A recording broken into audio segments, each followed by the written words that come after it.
Hello everyone and welcome to the lecture on purchasing of materials. So these are the content of this lecture: introduction with definitions, objectives, duties and responsibilities of purchase department, principles of purchasing, centralized and decentralized purchasing, and organizing for purchase. So various authors define purchasing like Alford and Banks defined it like procurement of materials, machines and tools on receipt of payment. It is an act of exchange of goods and services. It is procurement of material at competitive prices. Then Fine and Westling defines it as purchasing is the business activity directed to secure the material suppliers and equipment required in the operations of an organization. So thus, purchasing is not only concerned with the procurement of material, but also all the economic issues which affect the cost of production. So you already know that you may be having a basic idea that what is purchasing, but there are multiple directions to purchasing. So let us understand the various objectives of purchasing. So first objective of purchasing is to ensure smooth operation with an uninterrupted flow of materials and services. This is the primary objective, that is to ensure smooth operation with an uninterrupted flow of materials. The second objective is to buy competitively and prudently. Now this includes two distinct considerations. To buy competitively involves keeping abreast of the forces of supply and demand that regulates prices and availability of materials. And next, to buy prudently. This involves a constant search for better alternatives that give the best mix of price, quality, and service. So, a buyer who pays more for a cheaper material than a competitor is not buying competitively. So, a buyer who purchases costly material when a cheaper material could perform the function equally well is not buying prudently at all, right? So it is the combination of competitive buying and prudent buying that contributes most to maximizing a company's profit. The third objective is to keep inventory investment losses due to deterioration, obsolescence, and theft to minimum. Then to develop good supplier and vendor relationships. So this is very, very important because you're ultimately depending on the supplier. If you have good relationship, he will be continuously supplying you the quality material at right time, right price, right? The next objective is to achieve maximum integration with other departments of the firm. We have seen that the secondary objective of materials management is to have a good relationship with other departments as well, right? Now, to achieve maximum integration with other departments of the firm, it requires understanding the requirements of other departments, right? So as to translate them into material support actions. The most common areas of support are in developing effective design and standardization programs, forecasts of the future prices and general business conditions, economic make or buy decisions, and a repository of information and knowledge from suppliers regarding new materials, processes, prices, and materials availability. So you are required to carry out different operations with other departments. So that's why we have to achieve maximum integration. Then next is to train and develop highly competent personnel. So these personnel are to be motivated to make the firm as well as their department succeed. So such personnel, in addition to fulfilling the responsibilities of purchase department, also serve as a reserve talent from which future executives of the firm can be selected. So you have to keep training your individual, right? And the last objective is to develop policies and procedure, right? Which permit accomplishment of the preceding 7 objectives at the lowest reasonable operating costs.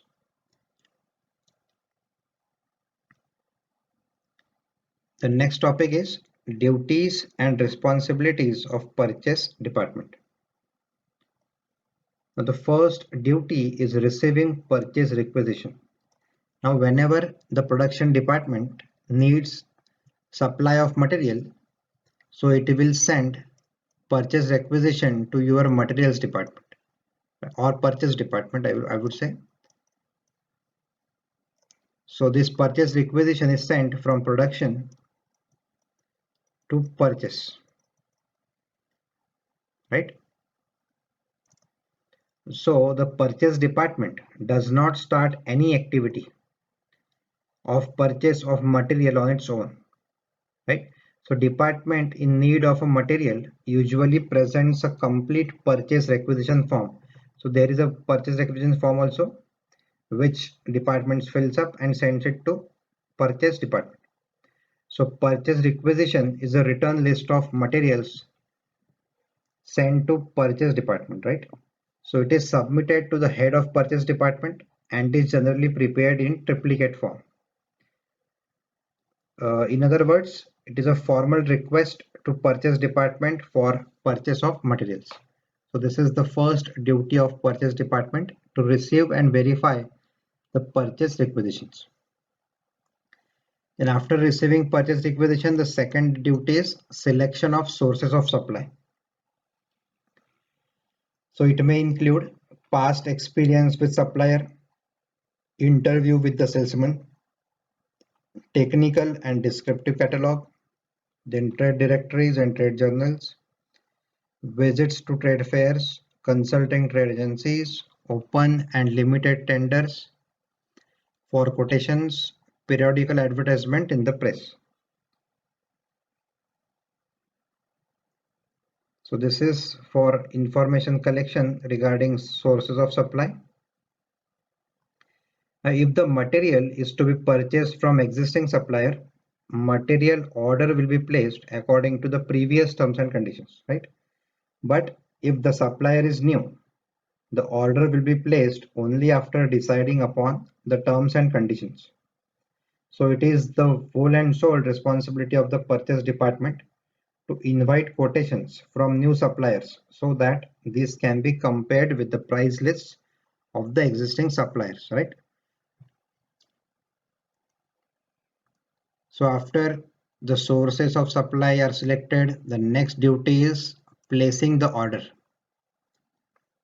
So in which what is finalized, that is price and terms of payment, purchase order number, then quantity of the materials to be purchased, description of the material, delivery conditions, and any other special remarks. So this has to be taken care of.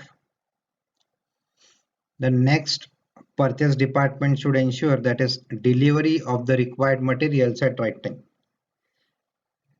Right? So right time for the purchase of an item is said to be the point of minimum stock, the point at which the material is expected to arrive at warehouse.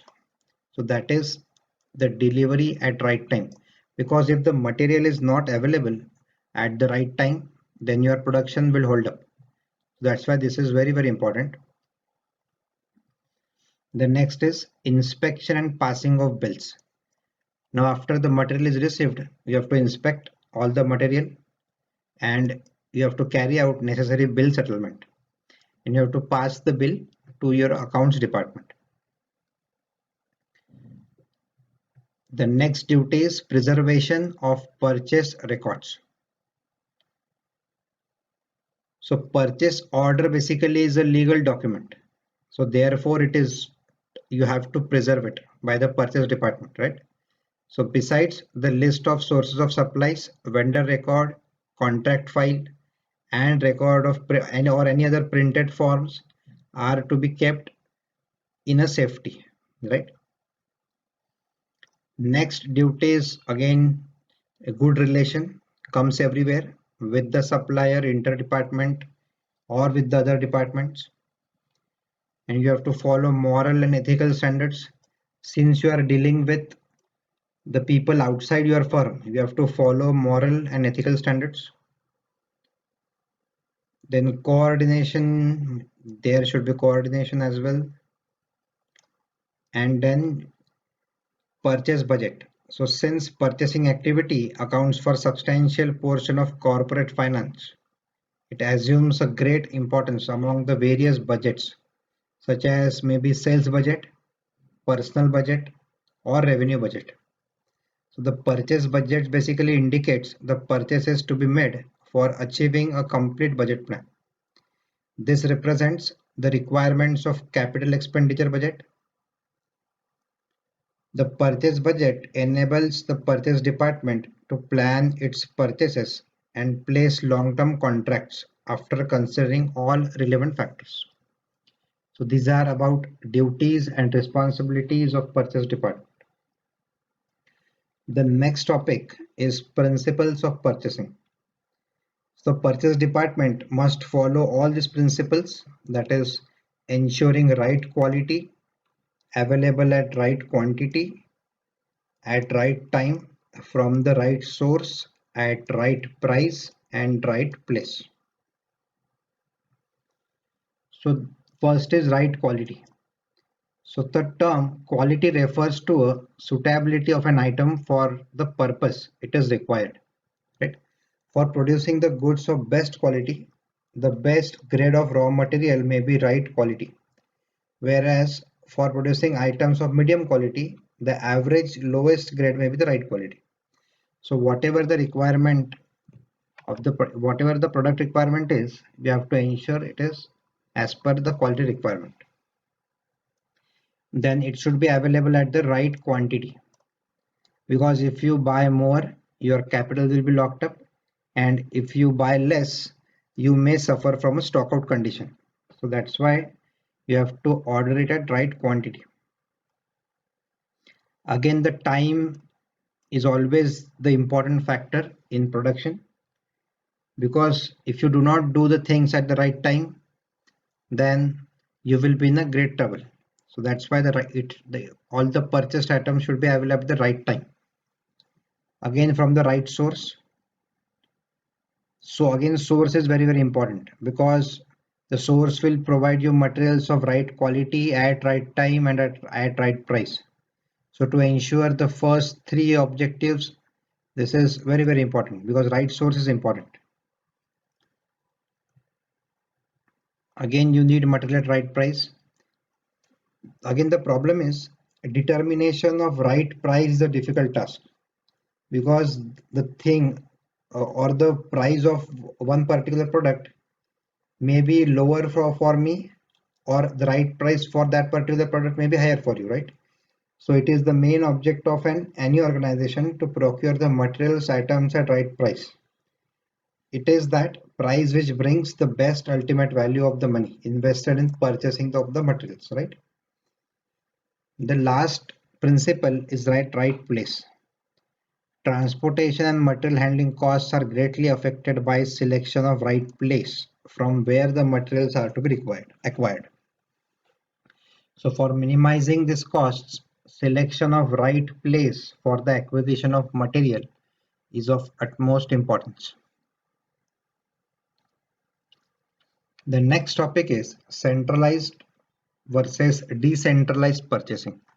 Let us understand first what is centralized purchasing. So for example, if you have various facilities,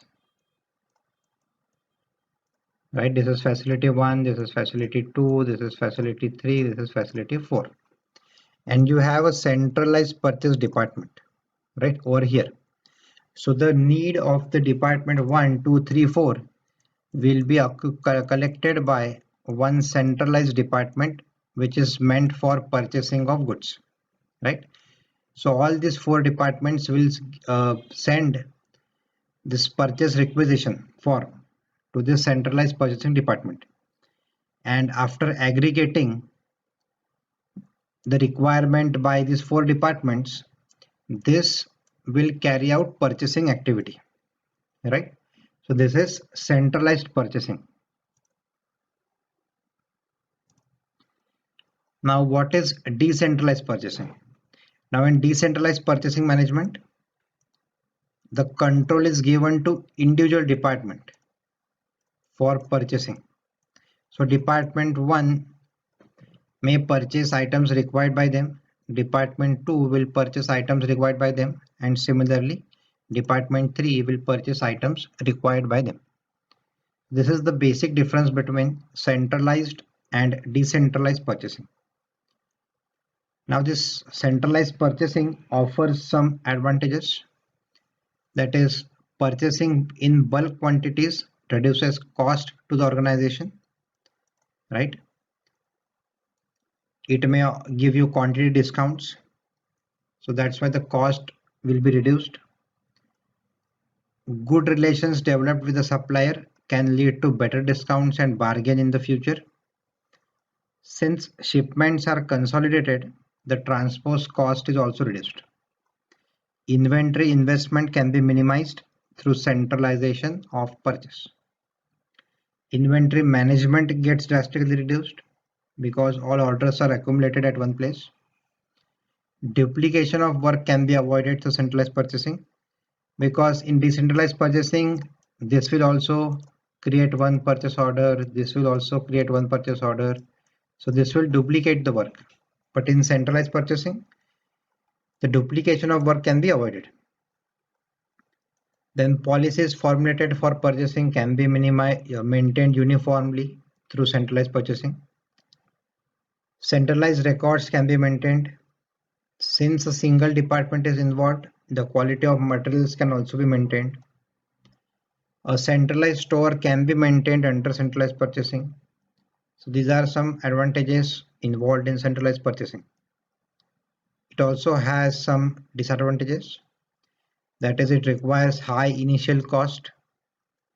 People in charge of purchasing may not be efficient, and this can lead to poor quality of materials or even incorrect quantity being purchased. And if the branches of the company are spread out geographically, then centralized purchasing may not be suitable. That is, one plant is available at some location, second plant is available at some location, then centralized purchasing may not be suitable.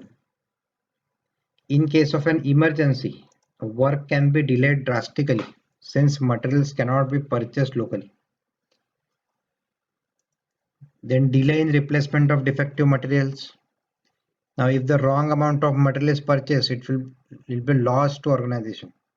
So there are some disadvantages also with centralized purchasing.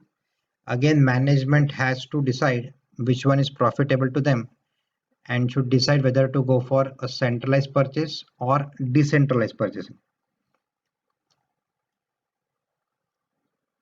The last topic of this lecture is organization for purchasing.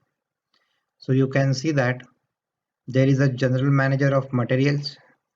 Under general manager materials, we have purchase manager, stores manager, traffic and forwarding manager, inventory manager, and waste control manager. So under this purchase manager, we have supervisor buying, buying supervisor, expediting supervisor, and office supervisor, right? So this is the organization structure for purchasing department. So the 5 classification of work found in purchasing operation are administrative. So purchasing administration involves all the tasks associated with management process, with emphasis on the development of policies, procedures, controls, and the mechanics for coordinating purchasing operations with other departments. Next is buying. This includes a wide variety of activities such as reviewing requisitions, analyzing specifications, doing informal value analysis, developing and locating vendors, interviewing salespeople, studying costs and prices, and negotiating. So these are all the buying functions. Then expediting functions. This order follow-up activity involves various types of vendor license work, such as reviewing of status of orders, writing letters, telephoning and emailing suppliers, and occasionally visiting the supplier's plant. So these are all expediting and follow-up activities. Then special staff work. A well-developed purchasing operation has an unending number of special projects or studies requiring specialized knowledge and continuous efforts. These projects involve formal value analysis, economic and market studies, spatial cost studies, and spatial vendor investigations. Then fifth classification is clerical tasks. So every department must write orders, maintain working files, catalog and library materials, records for commodities, vendors, prices, and so on. So this is the basic organization for purchasing. So I hope you like this video. Thank you for watching. Have a good day and happy learning.